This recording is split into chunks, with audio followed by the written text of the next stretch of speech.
So as you can hear by my accent, I am from Canada. 5 years ago, I was working under the umbrella of BioConnect. In the most recent 3 years, I relocated from Canada all the way to United Kingdom. So I've been living in the UK now for 3 years. I think this is my 4th year now, where I've basically learned a lot. Been to South Korea for the first time, meet a lot of our colleagues now. And I've been basically handling everything technically when it comes to Suprema UK. My today's session, like I said before, I've broken it up into 4 parts.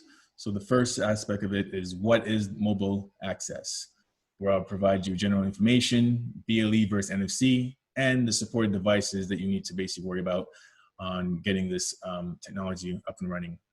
2, the overall process, how does it work? And the flow and operation. So the hardware installation, how to configure it with the AirFob portal, cloud portal, and of course our AirFob patch from the Mocha system and their product lines. Dynamic and regular license. So there's 2 different types of licensing when you're dealing with our mobile access.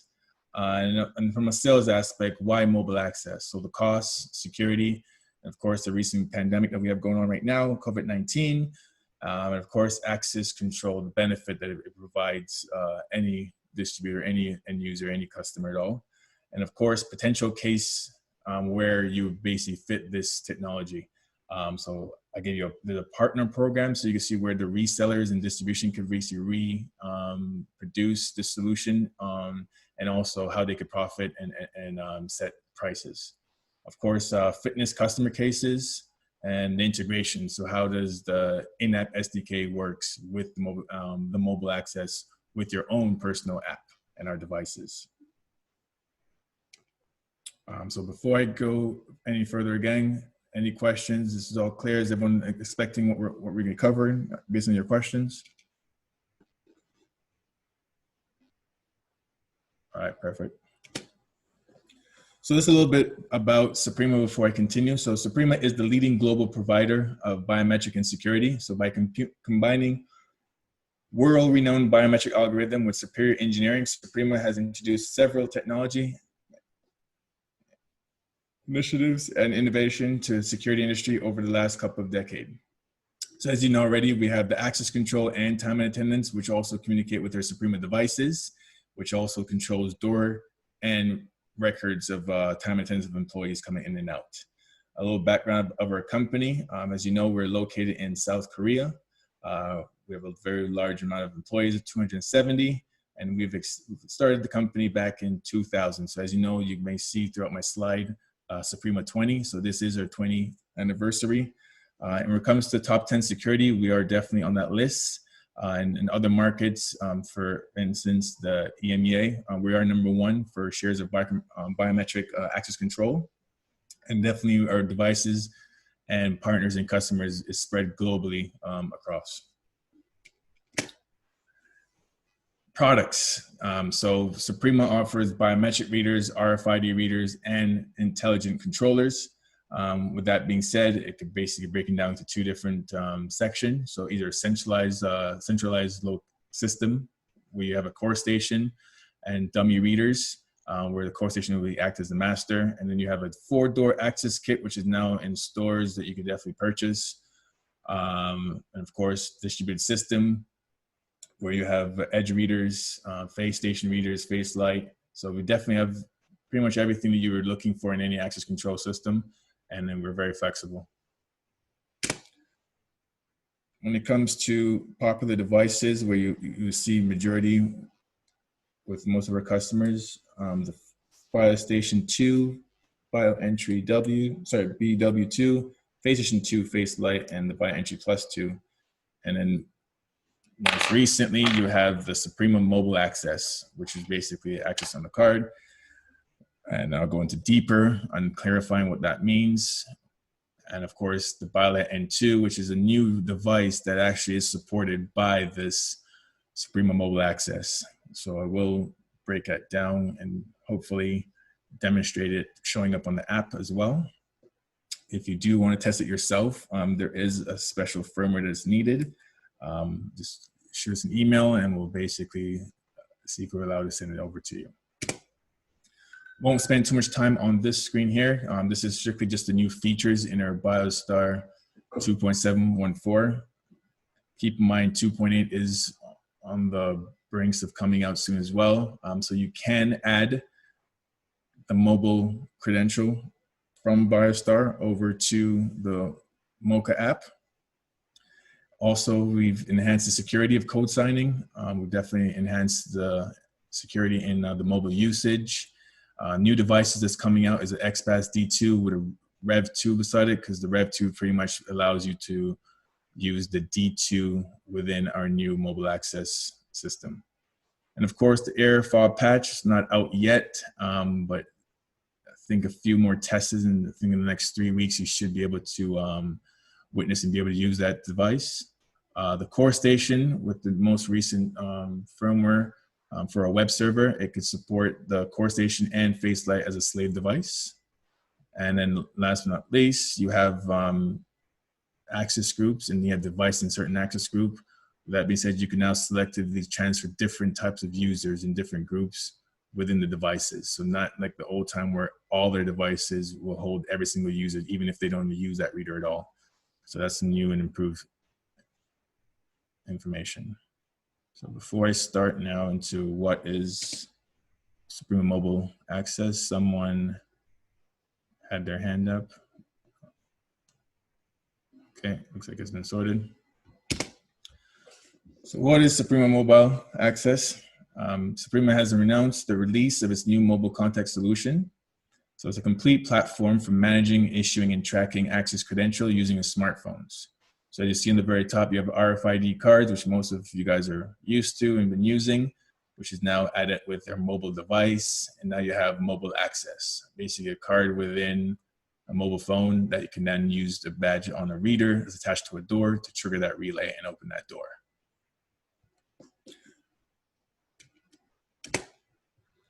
One large confusion that probably will be the case today, I'm hoping to clarify it moving forward. Everyone's used to our BioStar mobile card. So with the BioStar mobile card is you're able to log into our mobile app. You could add a user, you can roll their fingerprint. They could then go to the system and use the reader use their finger on the reader. You could then log in and see the logs from the mobile app. You could then also control the door. So you could actually open the door, close the door from the mobile app. And one special access that was there was the mobile card, where you can actually register a mobile credential on your phone and then use their mobile app at the same time. So if you had an iPhone, you can see it takes a little while for the mobile app card to pretty much authenticate and let you in. And then if you have an NFC unit, then it will be the exact same dilemma, but the different devices will support different types of technology. So some Android units will support NFC only. And then of course, if you have an iPhone, you know only BLEs is your functionality at that point. So moving forward, we've now taken away the BioStar 2 mobile card. That will be ending officially based on certain releases. So if you have the latest release, then you probably noticed that it's not there anymore. But we officially stopped supporting it and discontinue as of September 2020. So moving forward now, you should be able to see air fob, which is an icon that shows an A and F. Moving forward, it's called, and then if you're using BioStar, you're looking at Suprema Mobile Access, right? So of course you have the airfob.com where you could actually register and add a user and send the mobile card via email to your phone, where you wouldn't need BioStar at all. But then now the latest and most recent release, you can now add a user within BioStar, which will then link to the portal, which will then continue to use access and send an email as well. So I'll try and go through that later on in our slides, but just want to give you a clear understanding of the difference between the two. So there's no longer going to be BioStar 2 mobile card within the BioStar app, but you could still continue to use the app and enable your cloud, but you can only manage users, logs, and doors. So I hope that's very clear moving forward. So if any of your clients are asking, hey, what about, all the stuff I've been using with the mobile card? Like I said, with the new release, you could literally reissue a mobile card and that'll be added to a portal, and then you could basically use that as well. General information so you guys are aware of. So how card IDs of Suprema Access are guaranteed is we support the EM cards, MyFair cards, DesFire cards, HID Prox card, and HID iClass. And of course, the manufacturer that actually creates those cards is not us at all.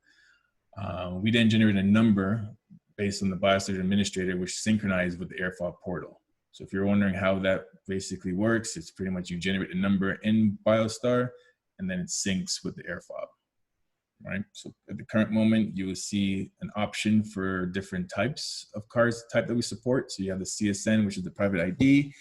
And of course, you can select Wiegand and AS2 text value. So with the Wiegand, how that could come to play. So imagine you have a Paxton panel, and then they're issuing 26-bit cards. And then the user has a selective card in that third-party software. What that means is when you give that person an AirFob, you just have to select you're using Wiegand and select the right format to match the AC panel for that to continue the work as well.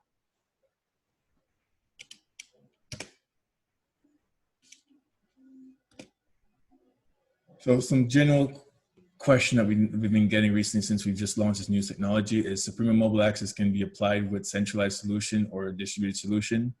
So that being said, you can use centralized or you could use distributed. So either or, up to you. I'll try and demonstrate that today from BioStar, how I have my little setup here, which has both a core station and then some readers not attached to the core station at all. So if you install 2 readers for in and out, would there be any issues on open the door? So what that's basically saying is the strength of the BLE is measured differently. So if you tag your reader from the outside, it does not open the reader from the other side or the inside. So keep that in mind as well. All right, moving forward, we're gonna go into BLE versus NFC. So you can pretty much look at that as Android versus Apple in a sense, but because some Android phones support both BLE and NFC, it's completely different. With NFC, the speed of reading is 1 second. And of course, with BLE, it's less than 1 second. So with this new technology, we're able to figure that out where we could actually use the BLE reader or our phone to trigger a relay in a very timely manner. So that's the beauty of the Mocha algorithm. So if you look carefully and see now, many people think NFC only is good enough to use for Android devices. But in actuality, you have now an emulation of Android NFC. So as long as your phone support NFC HCE, then therefore you could kind of get that support from NFC/BLE. So our devices support both BLE and NFC. But from the trend that you can see here, most Android phones are just not supporting NFC at all, which are now moving to the BLE technology.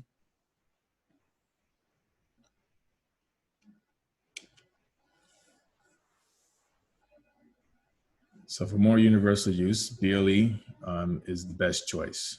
So of course, as you see, most phones are all using it. So why not focus more on the BLE technology and increasing that technology as well within our devices. So as you know, Bluetooth is not proximity communication. It's more of a distant communication, like a beacon and beacon advertisement. So the challenge lies in how to control the BLE distant consistently, right? So immediate, near, and far is basically what we're over and over time we're improving. So Android devices are more difficult compared to iOS because its manufactured varies and BLE reception signal is known to be sporadic. So I will show you guys a bit of both. So A, an iPhone using BLE, and then B, I'll show an Android using BLE, and then I'll show a video of an Android using NFC.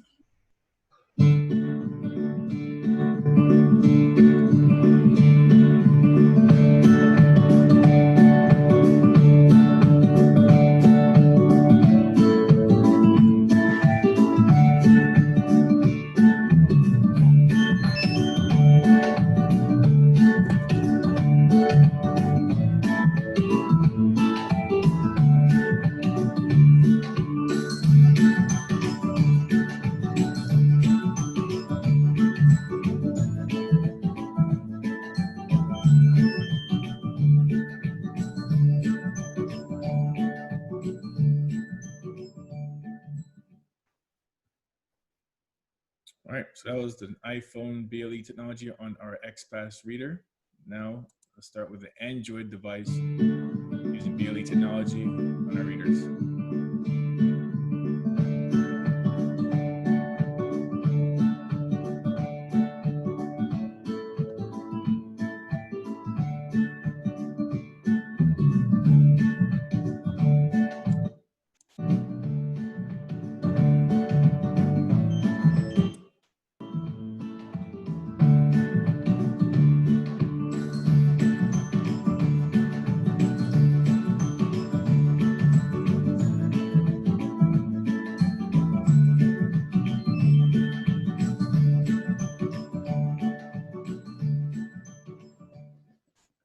Last, let's look at Android and NFC. You kind of compare the speed between the two to see if you see a difference.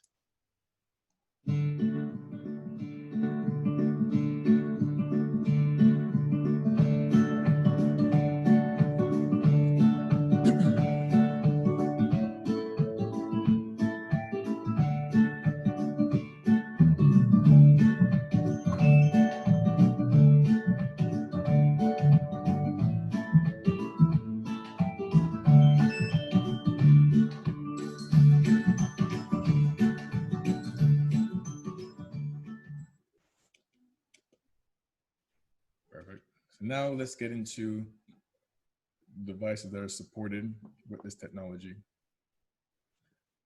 So as you know before, we had the mobile, BioStar 2 mobile, which basically majority of our devices were supported on that if they had BLE technology or NFC. But with the new AirFob Pass, which uses a card type of CSN cards, and it issues from BioStar server PC and the AirFob portal. So you have two options to issue cards. Your Android unit has to have Android 6 Marshmallow or above, or it won't work.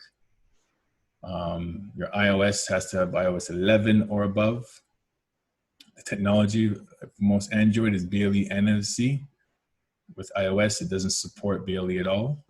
Sorry, NFC at all, so it has to be the BLE technology. And of course, you would need BioStar 2.7.12 and above. So if you have a previous BioStar 2, you're probably going to see the BioStar 2 mobile and not this new function that we're talking about today. Right? Supported devices at the current moment for the AirFob Pass is only the XPass 2. So if you have an XPass 2, then you could definitely go to airfob.com and you'll be issued 50 credits as a promotion, which would then be able to issue mobile cards and phones, and you can use it on the XPass 2. As of late, I have recently received the firmware to add it on the BioLite N2, which would then allow you to register that device within the AirFob portal and have your phone work on that as well. Keep in mind there is an AirFob patch as well that you can actually place where that card symbol is right there.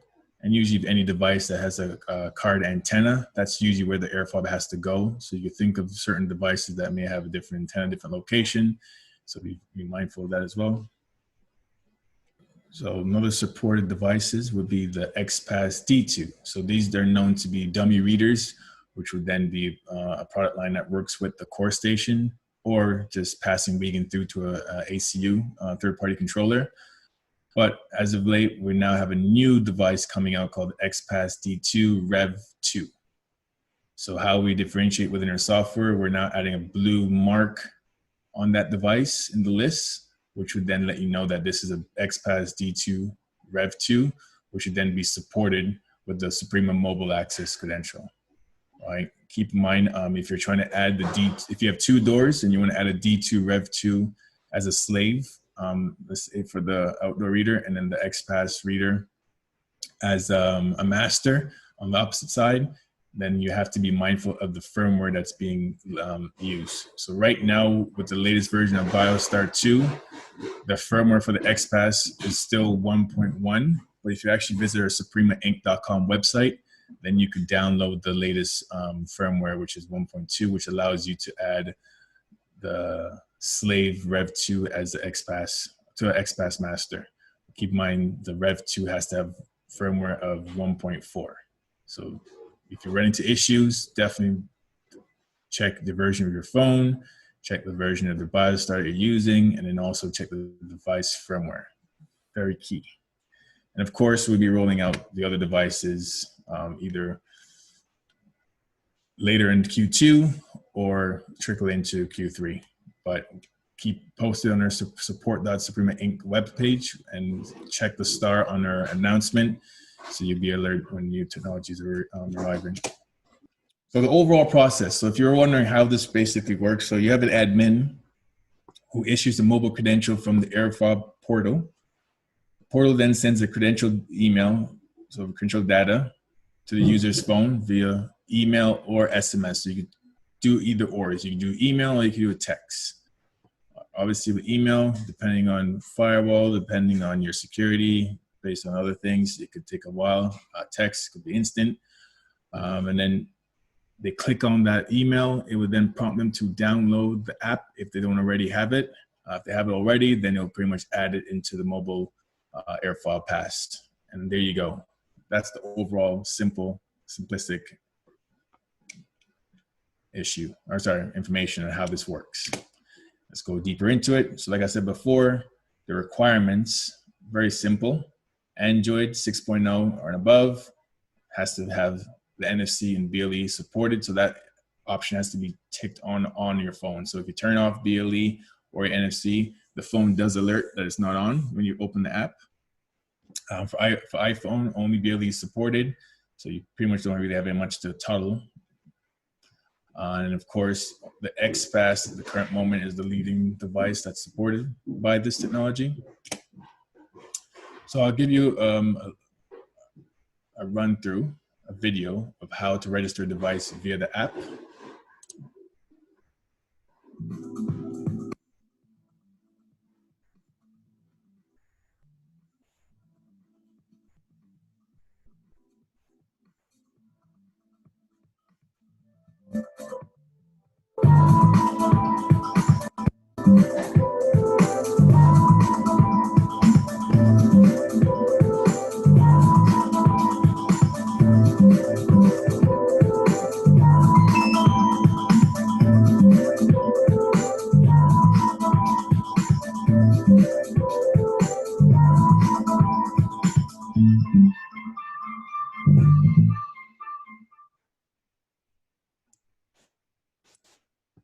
All right, so you kind of see that on my screen there. So if you look carefully now, I'm going to show you. So this is my iPhone.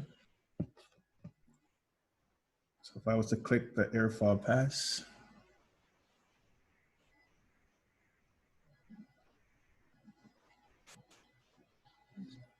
so you see my screen properly.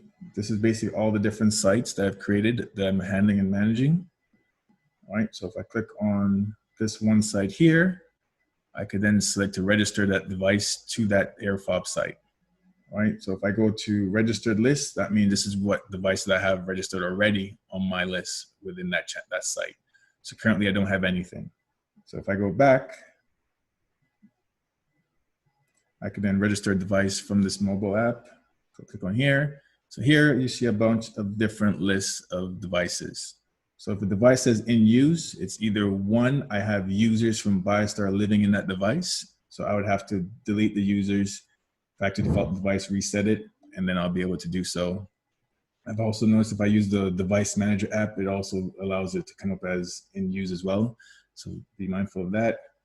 And of course, what most people haven't seen yet is the fact that you can now see the BioLite N2. So why I'm telling you that, so let's say now with the new COVID-19, customers do not want to put their biometric finger on this reader. This is where this technology comes key, because the AirFob patch can then be placed on that reader where you could then click register.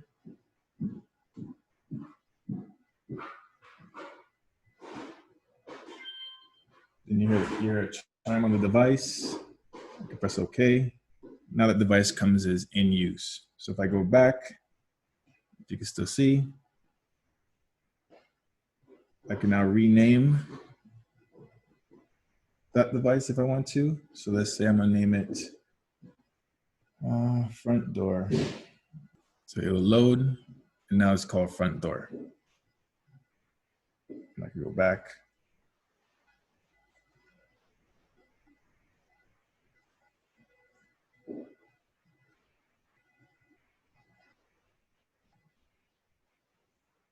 All right, and of course, if you have an Android unit, so this is a BlackBerry. Yes, don't judge me, I'm the only one that still uses a BlackBerry. I could still do the same thing on the BlackBerry, so the device come up on a different scale. I go to register device, I could scan. But keep in mind, the version of Android matters. So you notice I'm not really seeing much on my BlackBerry. It is an outdated phone, don't judge me. So yeah. Moving along now. So yes, as you saw before, you can send an email from the portal. So I will exit out my screen here. So I can show you guys in the portal how it looks.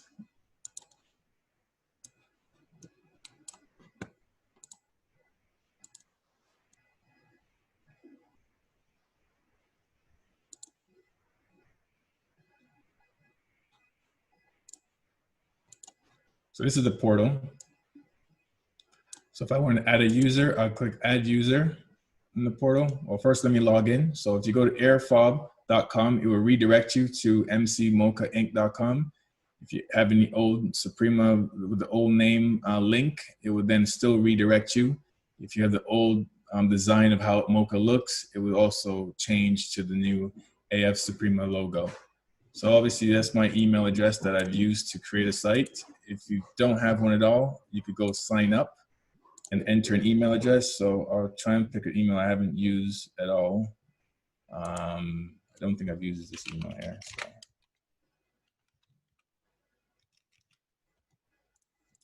So as soon as you get started, it would then send an email authentication code. So it's basically 6 digits. So once you receive that code within your email, you would then punch the exact code in. I won't wait for it to come in, but I'll just give you an idea. If it comes in right away, then I'll move forward. If it doesn't, I'll continue. All right, so it's not coming in right away, so I'll go back. So after you sign in, create your email address, you confirm, then the screen it will ask you now is to log in, which is this screen here.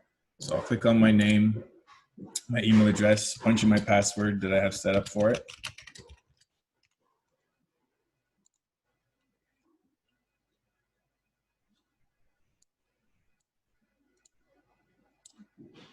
And then now I could choose different sites. So if I'm a user that's going to be using multiple sites to manage as an admin, I could create and select and go back and forth between different devices, right? So if I click on third-party channel here,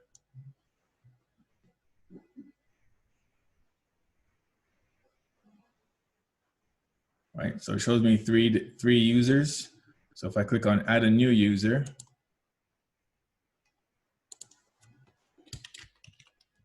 so my colleague who's a panelist right now, so Hatem, who's in IT,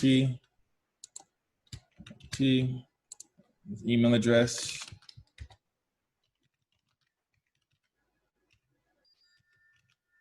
So right there it says hatem@supremainc.com. You could add a picture of Hatem if you want to.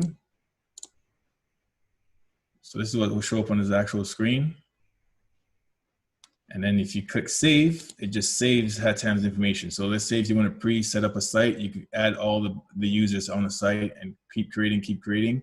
And then after you've created, you could go back and add a card, or you could do all in once.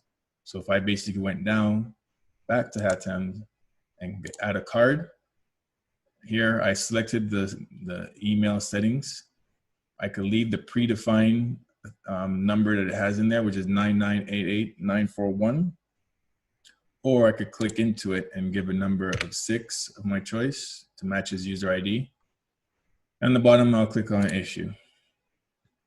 All right, so that failed, but to give you an idea, it would have showed what you see behind here, which is pretty much my user information. So right here, I have card number 4 from my Paxton panel, and that's the card number. It's now activated. All right, so if I was to go back now and show you my mobile app screen, that's that exact same user. So Paxton card 4, fully activated. All right. So now moving back. So that's what would have happened at this stage here. You create an email address, it would get sent to the phone. You then open the phone, download the app, and then you can move forward.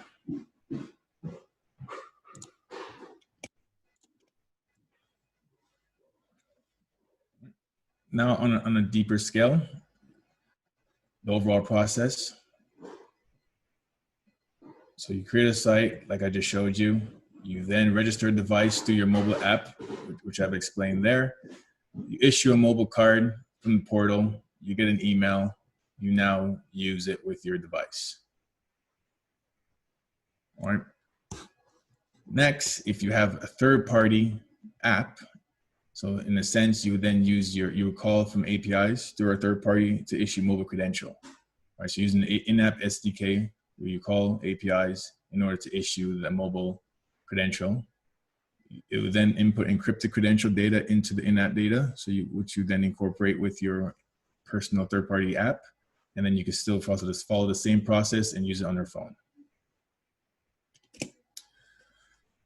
The new process, which is pretty much you join in on the AirFob portal, you register a device on the AirFob pass, and then you configure the AirFob portal information to the BioStar settings, and then you add a device to the BioStar 2, and then you add a user with an email, and then you confirm the email on the mobile device, and you activate via the phone, and then you can continue and use the phone on that device.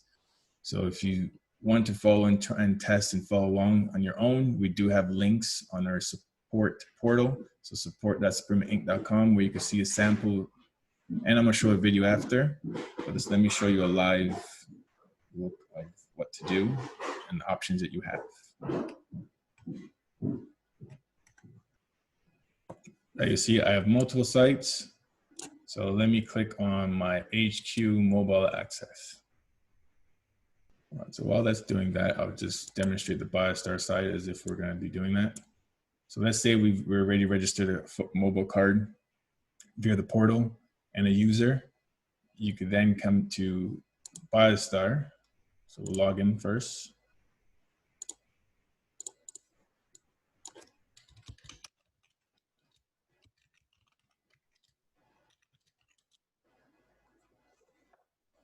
Log into BioStar. You could create a user if need be. So time again.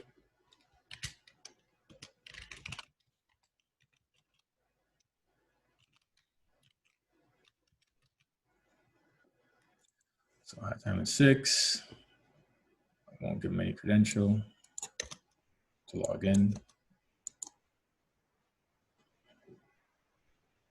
So I'll just save them for now because there's another important part you gotta be mindful of. So if you click on setting in the BioStar 2 app, go to the app that says mobile credential.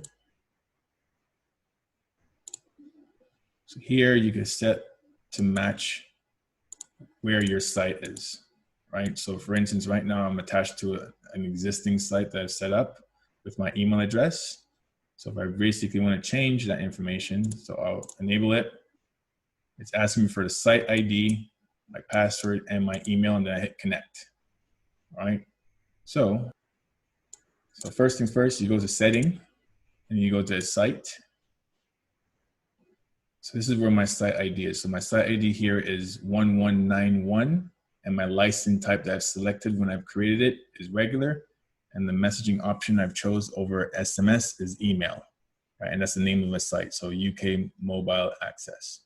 So with that being said, if I go back to my BioStar 2 setup,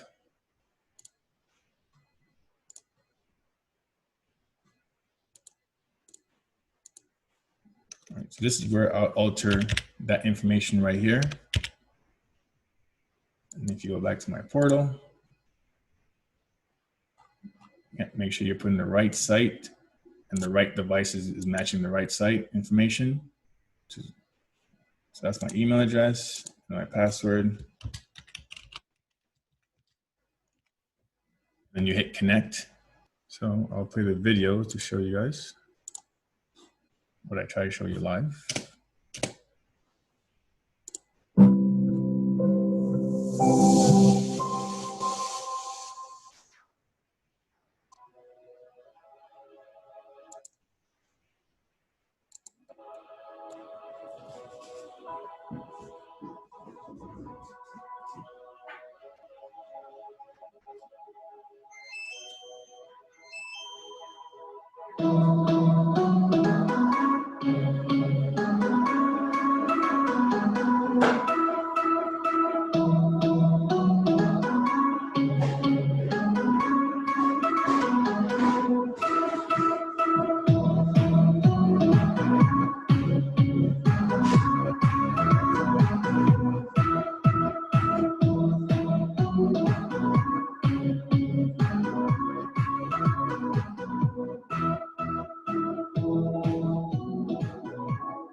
right, so as you can see, you're able to add a device like I showed you before from my mobile phone from your app from the air portal, then move on to BioStar 2 and reference your site ID. And you can issue a mobile card from BioStar and it will link and sync right back to the Airfall portal. Installation standpoint, there's basically two ways that you could pretty much do the installation. If you're looking at my screen, pretty much you can see you can register a device just by you just powering it and logging into it, your profile.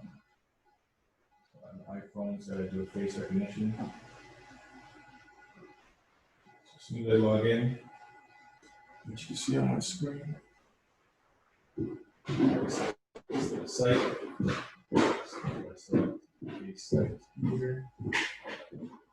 There's the device. These are all the devices that I already have installed. That being said, so here's a centralized location of port station. So I can have this X firelight net 2 and 2 vegan into the system. So that's pretty much over here. You see, I'm using the green cable, white and black for vegan. And that's the exact same setup that's going to the core station. Or I could do this to a third-party panel, which is an accent panel. So that's going to D1, D0 and ground. And of course, I'm powering the reader directly from the ACU.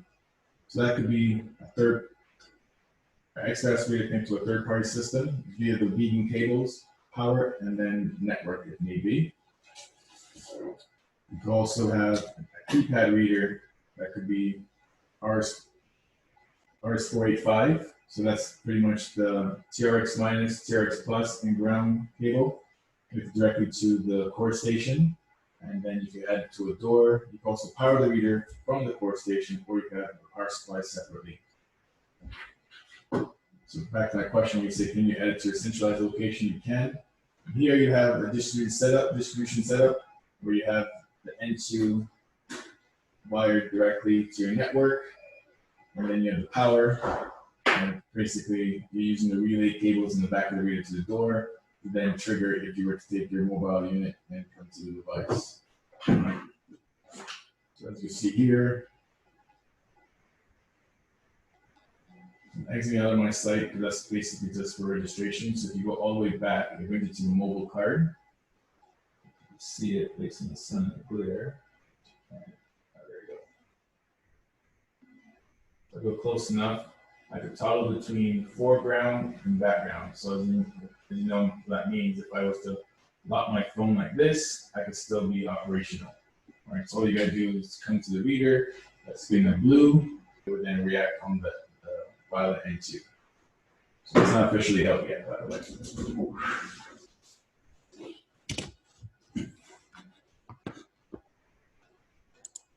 So back to my slide. So when using XPath on a third-party system, which I just showed you, it's literally you using BioStar 2, link with the portal, or if you have a third-party app, you would then use your in-app SDK to sync with the email credential of adding a mobile credential to a user, and then you could come directly to the XPath, and then you'll get in via vegan. So a question how that may work. I'm just hoping that basically when this load and you go to settings and then go to the card credential settings, you can select between vegan, CSN, or text value. So right now I've selected vegan and 26-bit. So that being said, now is the reader is spitting out and the mobile credential is understanding that is a 26-bit. So therefore now if you go to Paxton and we're to set up the configuration, so I'll show you guys. So if anyone is familiar with Paxton, you understand how to set the vegan credential. So here is a third-party system called Paxton, which is largely used in the UK and recently in North America. So if I go to the vegan settings, I set it to 26-bit. So now the portal is looking or setting out 26-bit. The ACU is looking for 26-bit. We're now in sync. All right. So A, if I was to now add a new user, then that card number has to match with that user. So the token number is 20647. I'll do the exact same within the user setting as well. It's just, wish my port was going a little faster. Yeah. So for instance, he has a card number of 9-27459. I would then add the same number for his Paxton profile. So that's George. Make sure he has access. Add a new token. Now basically the exact same number that you see here on my screen, which is 274. So upon adding that number now within the profile, you're now matching exactly what's in the portal. And then that's how, going back to my screen here, that's how you have this working with a third-party controller.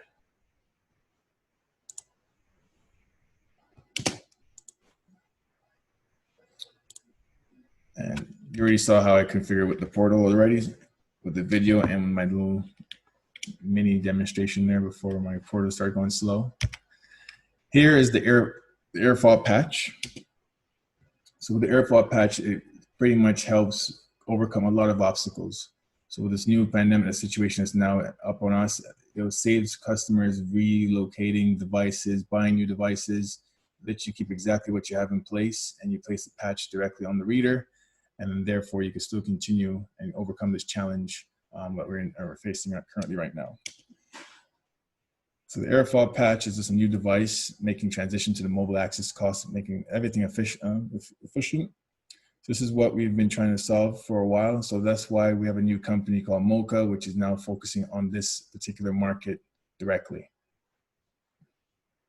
And how the air fault patch works, it's basically harvesting power from the RFID reader and converting it via RF signals.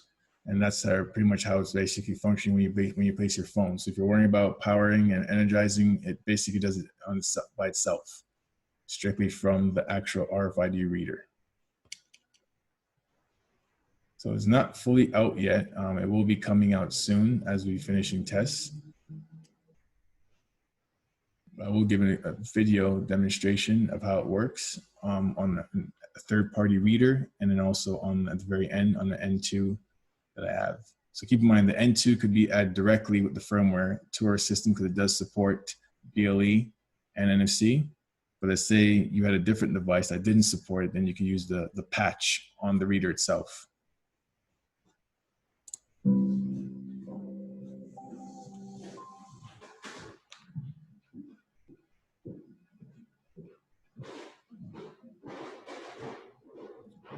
So here's the mobile access failing on the third-party reader. You then get the air fault patch, place it exactly where the card antenna is.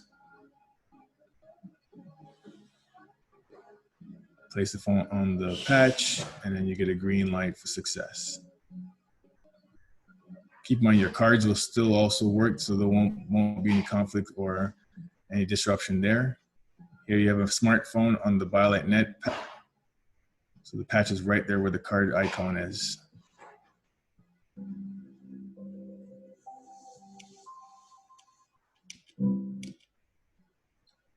So one of the specs of the air fault patch, power, you could power it without any battery at all. It's energy harvesting, it's wireless communication. It's a translator of BLE to RF signal.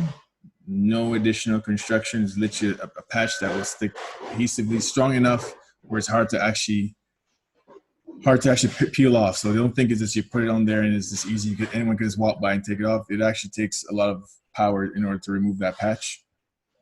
And we are looking to improve that connection from the surface of where you're putting the patch onto. The size is 30 times 30 times 5 for width, height, and dimension millimeters. The energy supplies is 13.56 megahertz of RS energy harvesting. So we most likely won't support 125 kilohertz at all. So keep that in mind when you're looking at the radio frequency. The compatibility for cards is MyFair and CSN and smart cards. And of course, the power status and the card emulation as well. And it is IP rated, so IP65. As we improve, it could definitely change. So here's the product lineup of the Mocha system. So the first one, which is coming soon, is the air fob patch, followed up with an air fob edge reader. And of course, it's out already, the air fob pass mobile app. And if you have any third-party systems or a third-party app and you want to integrate with this technology, you can by requesting the AirFob in-app SDK. Keep in mind, this is a fairly new system and we're still working out the kinks and making it very strong. And as you see my browser there, it definitely will improve. So for technical support, if you're into coding and you understand coding, we definitely do have a PDF that outlines an Android in-app SDK commands about what you need to use to control your devices, and same for the Apple devices. And of course, you have the AirFob portal where you can issue license and create users. So as a special promotion right now, if you were to go to airfob.com and register and sign up, you get 50 credits for regular cards.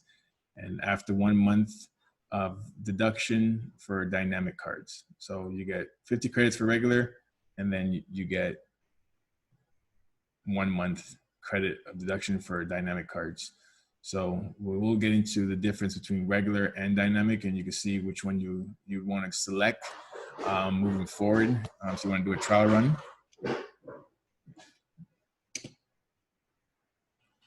So first, we're going to launch the AirFob patch, giving out free sample units. And then next will be a pre-launching event for product testing. And of course, the official release, where we can actually start selling to customer directly. So how it works is Mocha sells to Suprema, and then Suprema will sell to whoever you've been dealing with currently right now.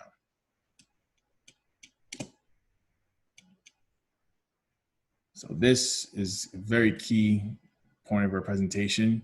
So if you want to take notes, I definitely recommend it, because I feel this might be the bulk of the confusion. What is dynamic and what is regular license, and where and when would I use it, or where would it benefit me? So the major difference between the two is they both are operating inside the portal. So as soon as you create a new site, it asks you, do you want to do a dynamic license, or do you want to do a regular license? So the choice is yours, basically. So you can't change it after, by the way. But you can make another site and select which one that you may want to do if you didn't want to do it the first time. The card action.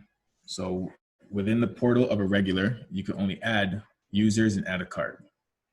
That's basically it. In the app, it's going to basically show up with the person's name and all the information that you set up within. It's very default, so you can't add any custom of how the card may look. The card status, you're going to either get before activation, which you saw in my screen there. As soon as I created a profile and added the email address and hit send, it says before activation. That means that person hasn't opened that email yet and they haven't clicked activation yet. The moment they click activation, you refresh your screen, it now says activated. So they can now come directly to the reader and it'll work. Dynamic, you have multiple choices and a lot of perks with dynamic. Only difference is it's a limitation of a subscription service. So that being said, the action you have in dynamic is add, delete, and pause. Before activation, you can activate, you get deleted, you get deleting, expiring, expired, pause, you get multiple card status. So as the overall view, they're both operated in the cloud server. That regular is a one-way communication. The communication data is issue new cards and reissue. That's basically it. For dynamic, also in the club, subscription sync communication. So you issue a card for 1 month, that person no longer available, you could reissue that card somebody else. You could delete it, you could pause, and you could have validation date. So if you're looking at my screen, I'll show you my mobile device.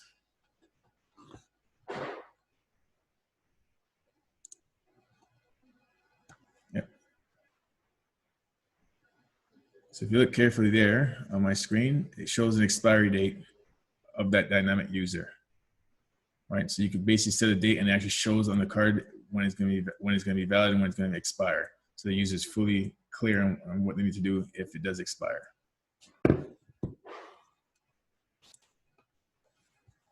So recapping again, so for a dynamic, it's 1 credit per 1 device a month.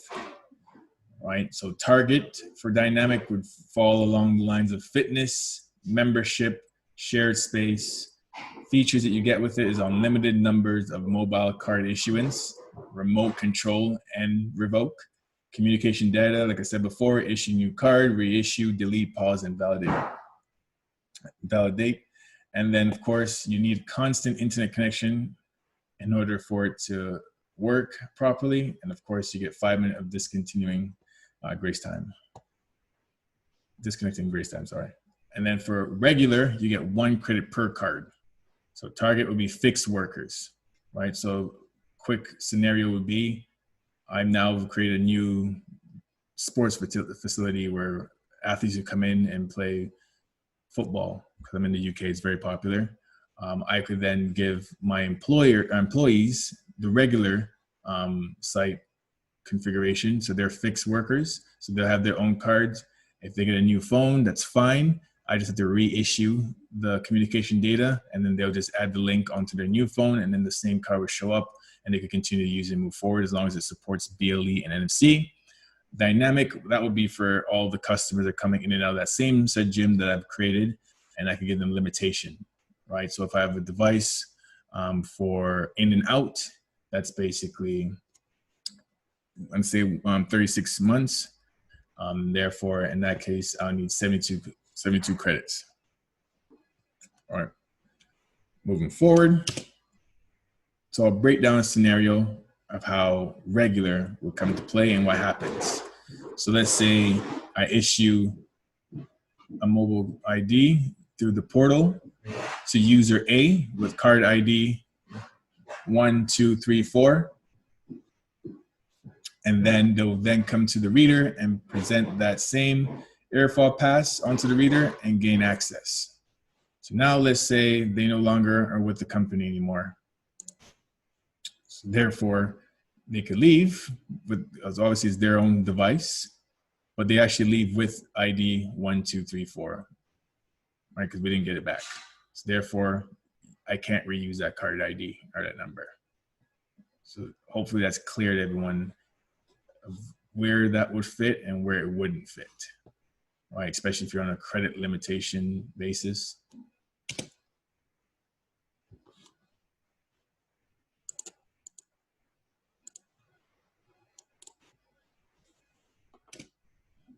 Moving along, dynamic.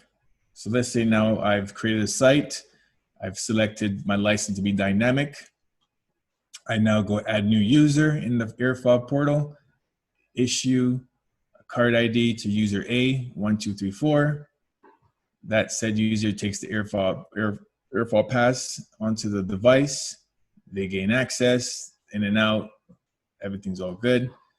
They now leave the company.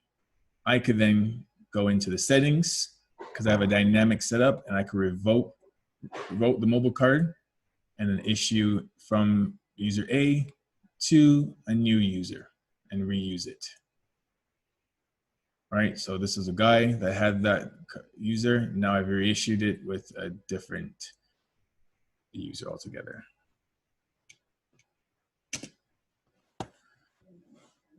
So giving you more examples to give you a clarity when it comes to dynamic or regular. So you can sell the same credits and users choose the license mode that they want. So let's say Mocha system now has sold Suprema 10,000 credits. I then issue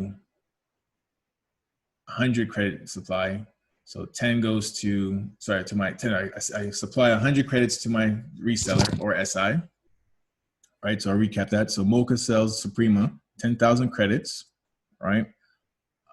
Suprema then takes 100 credit and supply out of the 10,000 to an SI and a reseller.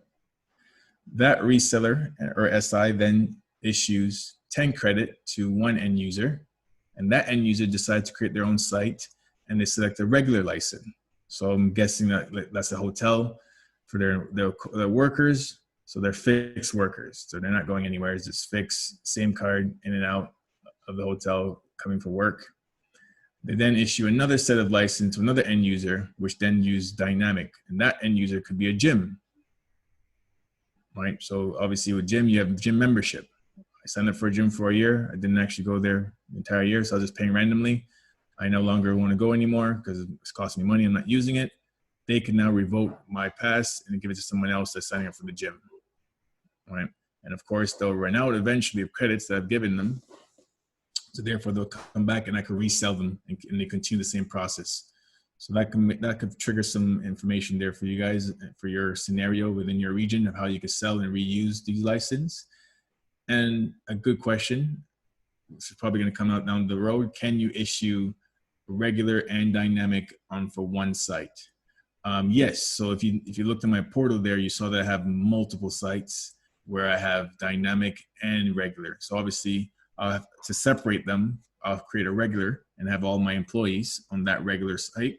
Same site name, but just a different license and different users. Same location again, select dynamic, select the readers that will be used for that dynamic. And then that's where my customers go in and out, and I'll control it from that aspect. I can add additional admin as well to handle those users. To manufacture and add new ones or revoke cards. So you're very flexible when it comes to this technology and this license steps. So breaking down dynamic even more. So imagine one credit is equal to one device times 1 month,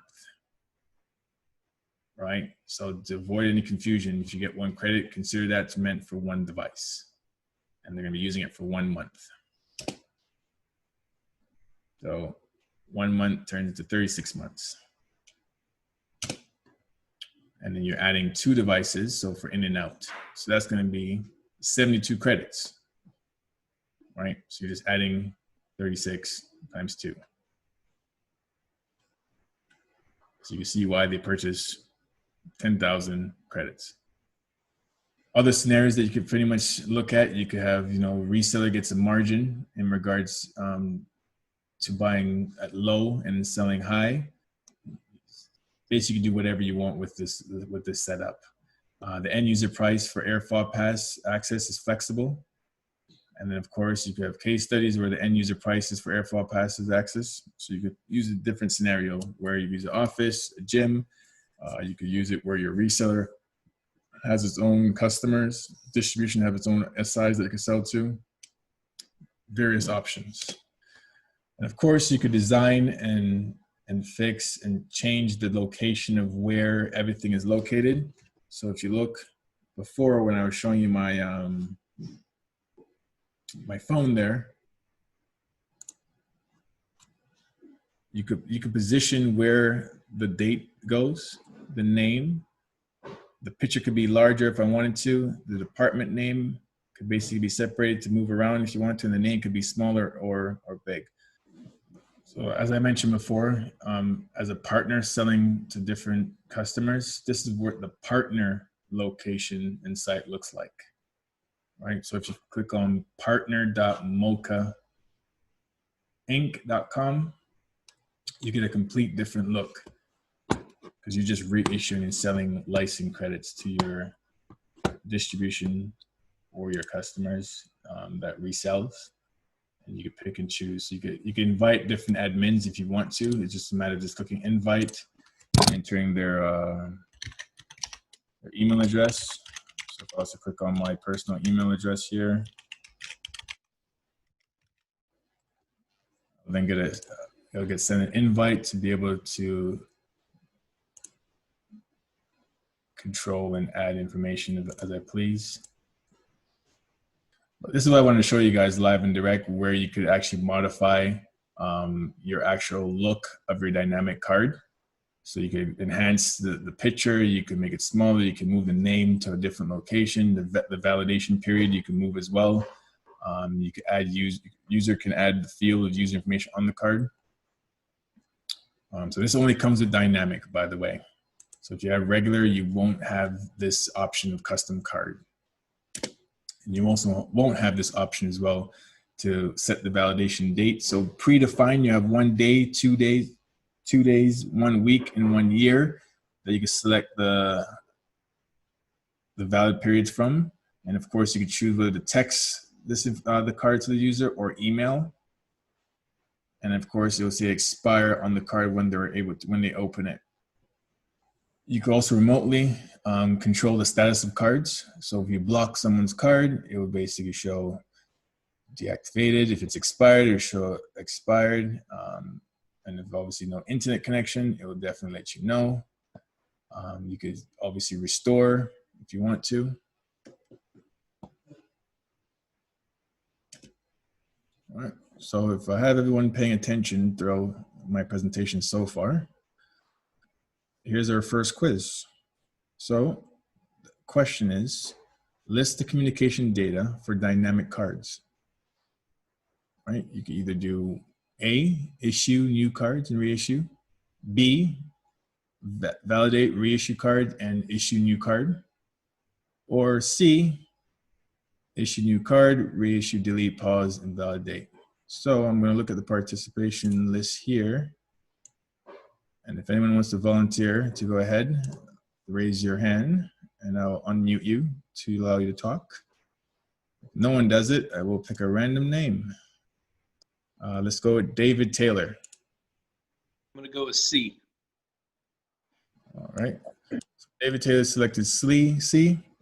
Does anyone in our participation list disagrees with David, or everyone agrees? So I'm going to take silence as everyone agrees.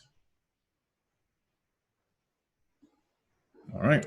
You got no challenge, David. So the answer is C. So good. Glad everyone understands dynamic and regular, because I feel that's the only difficult part in our session today, is understanding that aspect. Next question, which one of these devices below supports BLE and Suprema Mobile Access? You know the either. You have A, XPass 2, B, BioStation 2, or C, FaceStation 2. So different participation users this time. Anyone as a guess? Raise your hand if you want to be the first to answer. All right, there we go. So we have Jeff. It's just XPass 2. Oh, answer is A. All right, we've been going for over an hour and change. So I will give, let's say, 10-minute break. So we'll come back at 4:50. Oh, sorry, that's my time. All right, so everyone should be back. Can everyone see my screen? Kate, can you verify?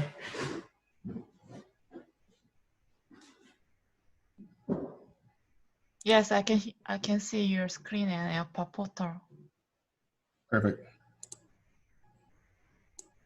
All right, so quickly before this time's out on me again, so if everyone's paying attention, as you see now with the dynamic license, you have two options. You have user template and card template.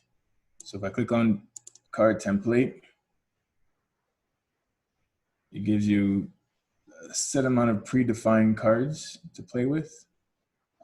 So if I select this one here, a screen comes over where I could then, if I want to show the ID number, I can. I just have to click enable. So you really can't see it based on the color. So if I make it pink and a little larger, it's basically this right here. So the ID could be very big right there. the title of the person could go, let's say here, department here, name underneath the picture.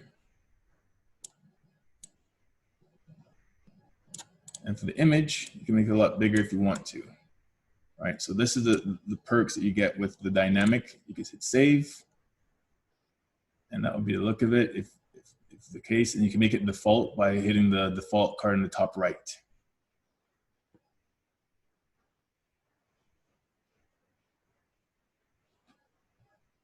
And of course, if you're ready to go to the user template, so if ID doesn't work for you in your field, it's not required, you could, move it down. If you need a field that's not listed, you could definitely add more if you need to. So let's say,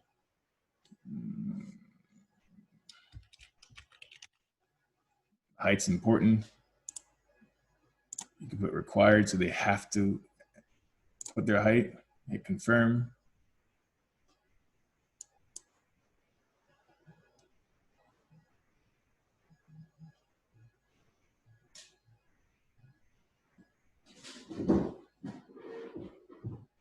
So if I was to come back into one of the cards, I can then see the height right there. And then it's a matter of just where you want to put it. So height's there.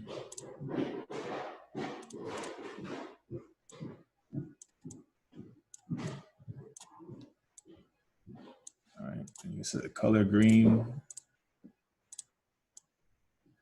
All right, so this is the flexibility of dynamic only.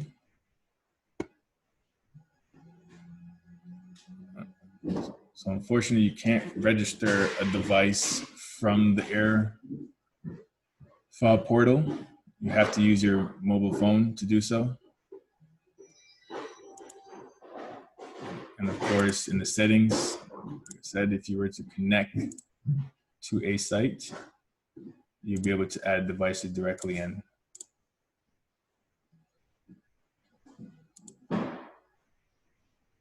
So if you go to mobile credential, advanced, so that's your site. So see how I don't have the option for the device connection or to the portal from BioStar. So you gotta be very mindful what version you have. All right, so I can still connect to it, no problem, so they could talk, but I cannot add the device. So I need to have 2.7.14 in order to do so. So don't be alarmed if you have this version and you don't see extra steps. All right, so moving along back to my slide here.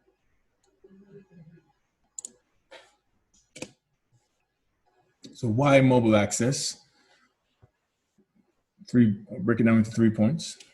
So A, cost is definitely a huge benefit.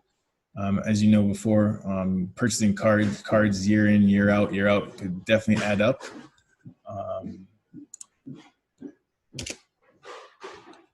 And then of course, no additional wiring is needed, just attach onto an RF antenna, no additional costs, no hardware installation, no additional settings or software or firmware upgrade. Literally your mobile phone is all you need, our web portal, and an XPass reader, and you're good to go.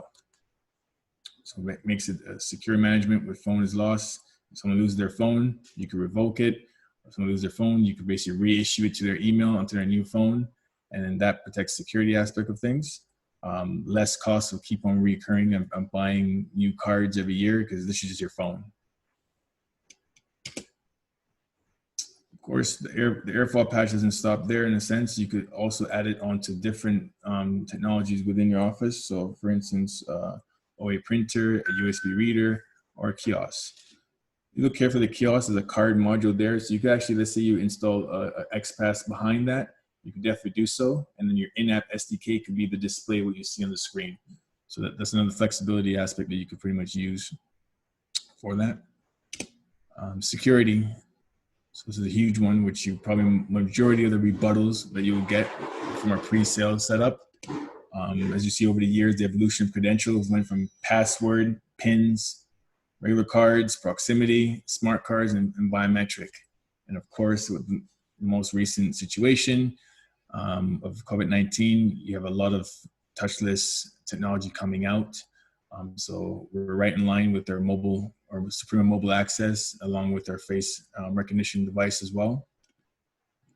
And if you look at the chart of high security with low costs, mobile phones fit right in the mix. So of course, the unsafe portion would be, you know, Prox, MyFair Classic, EM, where you could purchase a clone device on Amazon right now and clone a card and continue to dish it out to different and gain access. Or you could look at the more secure cards, but of course, high price is attached to that as well. So you have MyFair Plus, Desfire, which costs a lot. So imagine every year you're losing 100 of these cards. It costs a lot pretty much. Whereas phones, they all come with warranty as well and insurance. If you see a company is sponsoring the phone for their employees, you could have a contract with the phone company in a sense where if you lose your phone, you get a refurbished one instantly. More security, you can be used by tagging your smartphone. Need to meet employees to issue new cards, so you don't have to physically be on site to give a new card. You can literally do it remotely. The encryption of the data is AES 128 encryption. And of course, the governance of iOS 27001 certified system in operation. So between the mobile AirFob pass and the reader is a digital signing with a secure site key and a card data encryption, and also a site specific key. So as you see, the before one is asking you what is a site ID. So that's a huge factor when you have multiple sites, and then where the device will be located. And of course, the device does verification via certificate and site private keys and a secure element. So at each different handshake, as you can see, so from the reader, so from the I'll start from the server. So from the BioStar 2 to the cloud, there's the API, and of course, there's a security aspect right between those two elements. And the third-party system to the air portal, another API call, which is in depth of the security, checked right there. And then from the phone, from the portal to your email, another security check. And of course, from the AirFob pass to your device, another check. So from AirFob provides end-to-end mobile access solution with high security. Breaking down those points that you just saw there. So the API communicates between the AirFob portal and the third-party server. B, the mobile access card ID is encrypted in data sets. C, the mobile access card data encrypted in mobile devices, preventing mobile card data replay attacks, and also preventing mobile card data forgery. The AirFob system will achieve certification as to prove its security measures across the entire platform and system. Of course, the API communication between the AirFob portal and the third-party server. So definitely the in-app SDK adapts the same secure access security as well. And of course, you could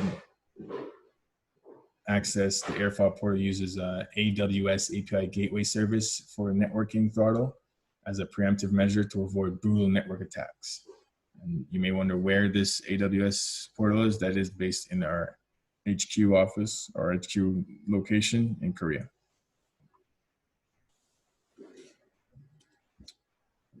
Yep, so we're all going through this scenario here of COVID-19, where we're either pressured to wear a mask, pressured to obviously not touch anything physical, just to avoid, you know, transfer of this pandemic situation. And of course, the risk of, oh, let's go back to our old technology or old card, but then also reawaken the reason why you went to biometric.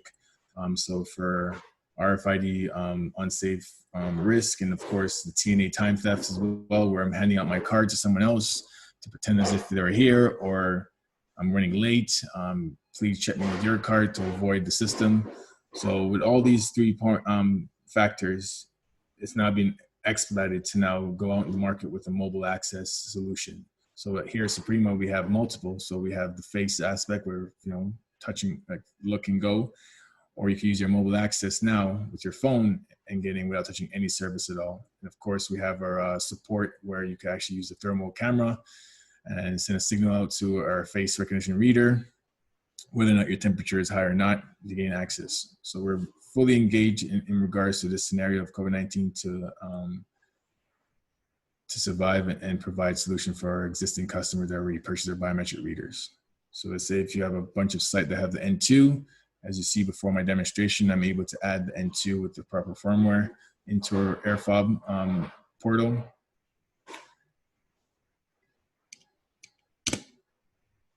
And how it benefits from access control management. So looking at this picture here, you could think of an office that could basically have a long queue. It says use the left one as a hotel. So everyone's coming to sign in. There's a huge queue, a huge lineup. Staff's going slowly, doing one at a time. With the AirFob and their portal, you could literally you could be at home and you could send information over to any of your customers that's looking to rent out your hotel room. And all they have to do pretty much is open that email address, head to the room that's been assigned to them via email, and then badge the phone onto that reader, and they gain access. So there's no lineup, there's no queue. And of course, you can manage the validation dates. So you can revoke and you can block for added security and safety. You could have multiple sites on one device. So I don't know if you guys noticed that on my phone. I have multiple different sites, but I'm using the exact same email every single time. So how that looks is if I was to open the app again for you guys and show you my screen.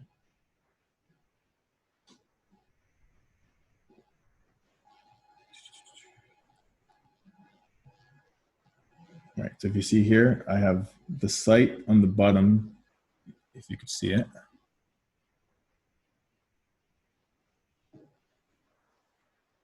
If I left another site for my Suprema training,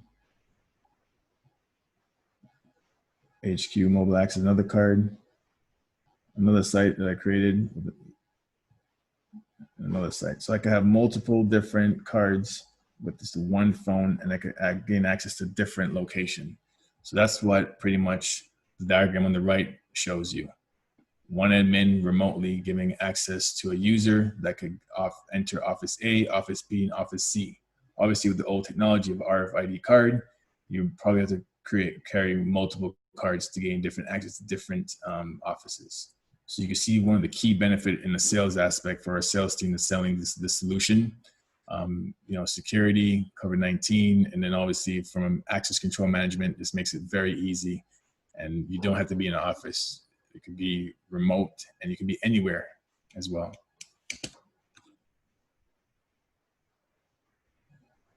Okay, moving on.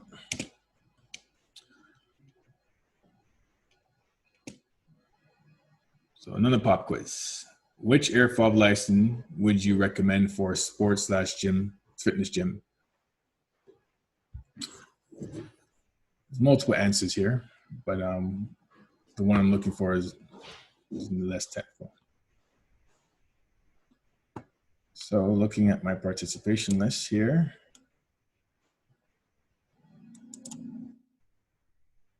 Anyone wants to volunteer?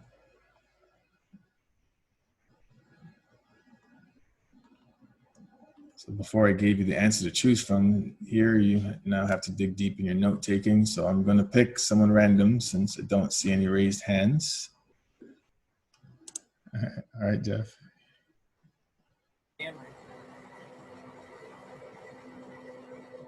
All right, so Jeff has said the answer is dynamic. Anybody disagrees, or anyone has another input of another way this could work as well?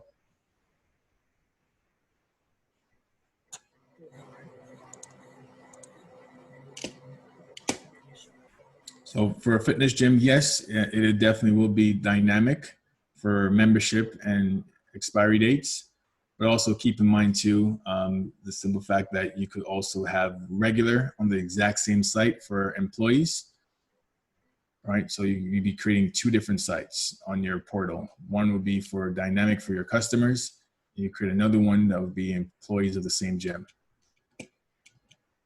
So as I was showing you before, there is a partner portal. So if you click on partner.mochainc.com, it's pretty much where you can now issue license, which you control credits, maintenance credits, issue dates, activation dates, and who you're issuing it to in the email it belongs to, and the vendor. So you have multiple ways of where you could manage and resell the Mocha license to all your different end users.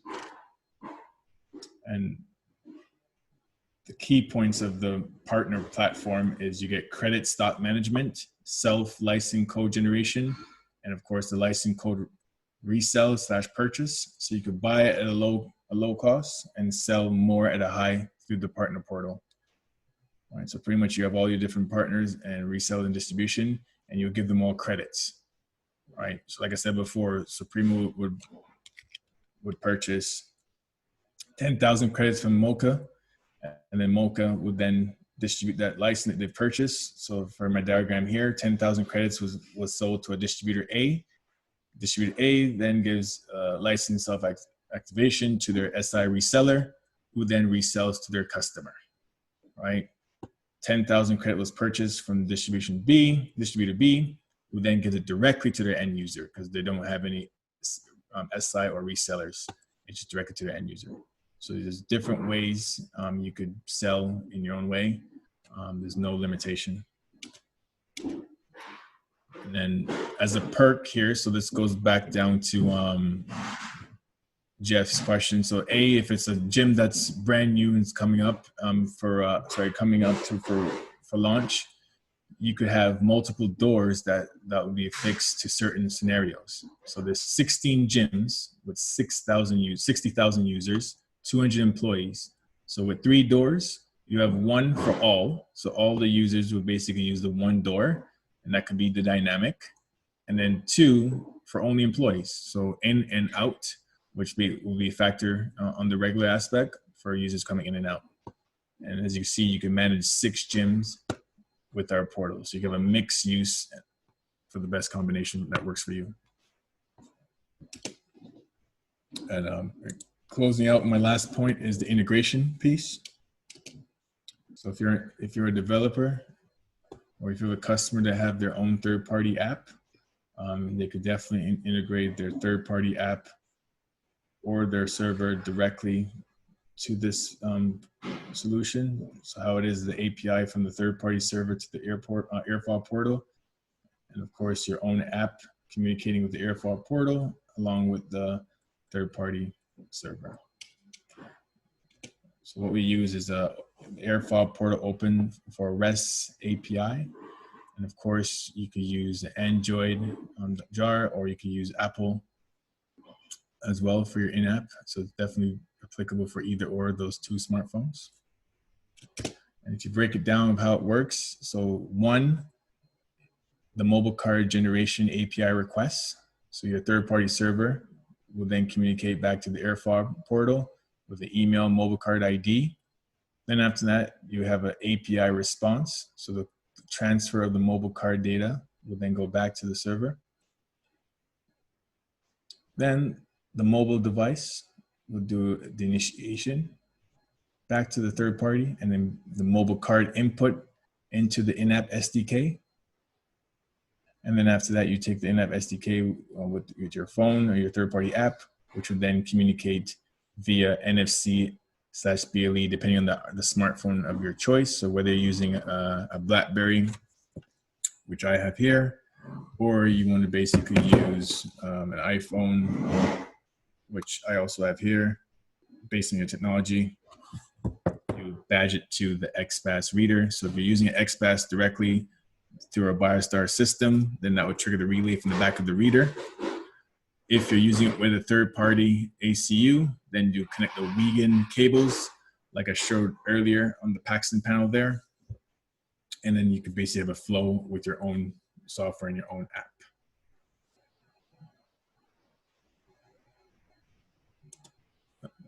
Okay, so moving along.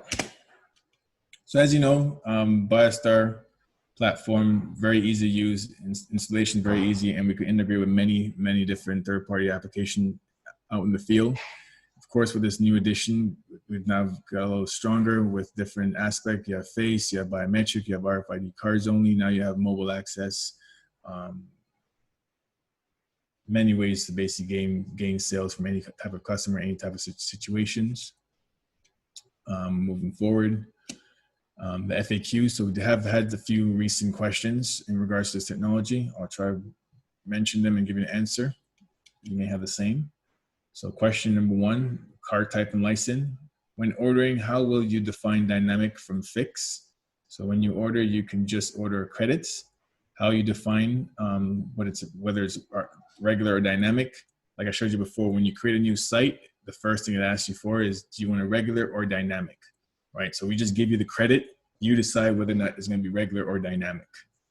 In line with dynamic, if you have 10 credits, that is equivalent to 10 devices, but it's valid for 1 month, right? So 1 device times 10 months. In the dynamic type means it does not recommend use for a regular employee, right? So this is designed more on a membership and events only. So you only want to use dynamic for membership, or if something is going to happen recently just for one time, that's when dynamic will be more applicable. General information question. Suprema Mobile Access can be applied with centralized solution or only distributed solution. So you can use it for both. As you saw there, I'm able to add it and put it into a reader that's attached to the core station and a reader that's operating by itself.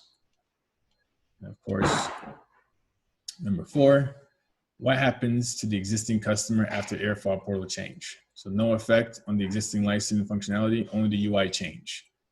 What happens to the existing BioStar 2 integration and API calls? Existing customers can use the same settings and API URL, no change at all. You notice if you type in any of the old links, it comes right back to the same redirection. So you're okay in that aspect. Can a regular card use the custom card? Not currently. You will need to add this feature later on. Question number 7, would multiple card work for regular cards? Yes, multiple cards is supported regardless of dynamic or regular. So as you saw on my phone, I was able to dash through multiple different cards I've had based on different sites I've created. What happens to the URL address after the AirFile portal change? I said the previous one was mcsuprema.io. Will now redirect to the new one, which is https://mc.mochainc.com. Can we import CSV files to get user information? We're working on that feature. We will keep you updated as soon as possible. Any question before I pull up the poll for you guys to answer the survey questions? Thanks for everyone for coming and joining in for today's session. If you have any more questions, feel free to send us an email or onto the support, create a ticket. I look forward to hearing from anyone that may have any use case scenarios or any questions. Don't hesitate at all. You can message me directly. I can respond to you directly if you want to. Or in 5 days, we'll have this webinar ready again. And the links will be there, and the question and answer that we're getting throughout the whole entire presentation will also be listed. And of course, my presentation slide as well will be submitted. Thank you.